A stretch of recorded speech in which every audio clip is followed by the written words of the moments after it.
રાજ્યભરના ખેડૂતો આજે ખાનગી કંપનીઓ સામે વિરોધ નોંધાવવા ગાંધીનગર કૂચનું આયોજન કર્યું છે।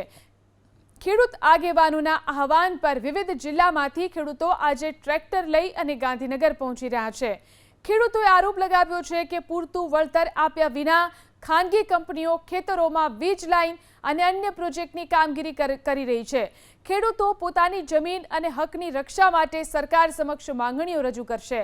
ખેડૂતોની ગાંધીનગર કૂચને લઈ ગાંધીનગરમાં ચુસ્ત પોલીસ બંદોબસ્ત ખડકી દેવામાં આવ્યો છે। અને ખેડૂતને એટલી જ માંગ છે, નુકસાન પ્રમાણે વળતર આપો। તમે સમજ્યા? સરકારી જે ગાઈડલાઈન છે તમારી એના પ્રમાણે જ આપો, પણ આ લોકો આપવાની આનાકાની કરે। ખેડૂતોની પરમિશન વગર, ખેડૂતોને કોઈ કીધા વગર આ લોકો વીજ લાઈન નાખી દે છે। એમાં ખેડૂતોને ખૂબ જ પરેશાન થાય છે, વળતર પૂરું આપતા નથી।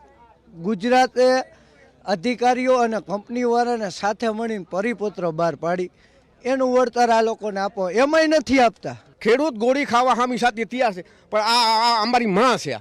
આની માલિકો છાતી બધી થાપલો ખોડે ને અમારી માં ઉપર, એટલે અમને આ દુઃખ થાય।